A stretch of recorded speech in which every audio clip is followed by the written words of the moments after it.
Bapak, Ibu, dan saudara-saudara yang dikasihi Tuhan, mari kita mengakhiri hari kerja dan aktivitas kita dengan bersama-sama merenungkan firman Tuhan yang telah dipersiapkan oleh Pendeta Helen Ruth Menurung, SSI Teologi. Bahan bacaan kita pada sore hari ini diambil dari kitab Nehemia pasal 9 ayat 16. Tetapi mereka nenek moyang kami itu bertindak angkuh dan berstegang leher dan tidak patuh kepada perintah-perintah. Judul renungan kita pada sore hari ini, belajar dari pengalaman hidup. Adakah orang yang tidak pernah melakukan kesalahan atau dosa dalam hidup? Sejujurnya, tidak ada orang yang luput dari kesalahan atau dosa. Setiap orang pasti pernah melakukan dosa. Yang membedakan adalah perilaku setelah melakukan dosa. Apakah orang tersebut mau mengakui dosa dan bertobat, atau justru tidak merasa bersalah dan melanjutkan dosanya? Dalam ayat firman Tuhan hari ini mengingatkan kita akan apa yang terjadi pada bangsa Israel saat itu. Mereka mengakui bahwa nenek moyang mereka bertindak sombong dan tidak mau menuruti perintah-perintah Tuhan. Mereka bukannya semakin mendekatkan diri pada Tuhan ketika Tuhan menyatakan kebaikannya, tetapi justru menjauhkan diri dari Tuhan. Padahal Tuhan telah berjanji bahwa kehidupan mereka akan menjadi lebih baik. Tuhan pun telah menyatakan pertolongannya bagi mereka di setiap kesulitan yang mereka hadapi.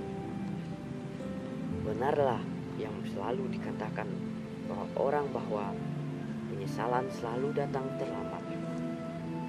Ketika mereka diserahkan kepada tangan lawan-lawan dan hidup mereka semakin menderita,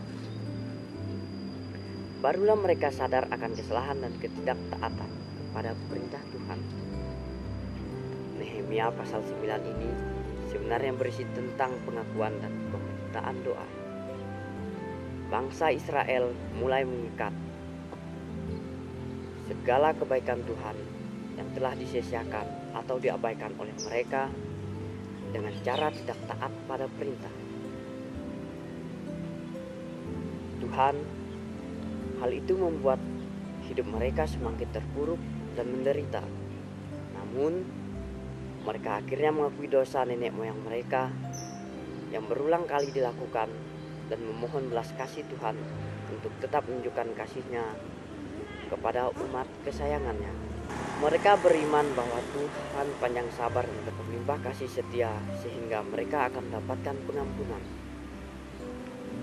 Kita diajak untuk dapat belajar dari pengalaman hidup, baik itu pengalaman kita sendiri ataupun pengalaman orang lain. Marilah kita mengoreksi diri kita masing-masing. Masih adakah dosa yang kita lakukan di hadapan Tuhan? Adakah perintah Tuhan yang tidak kita lakukan?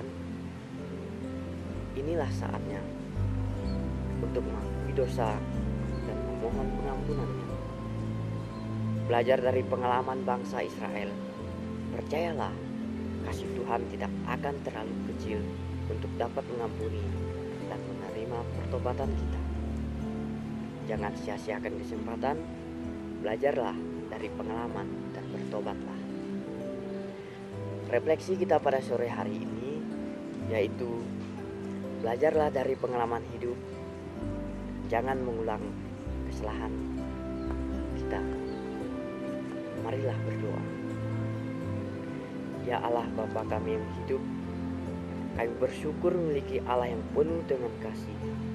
Kami mau mengakui segala kekurangan, kelemahan dan keberdosaan kami di hadapan-Mu. Ampunilah kami menurut kasih setia-Mu yang besar. Mampukanlah kami untuk bertobat. Amin.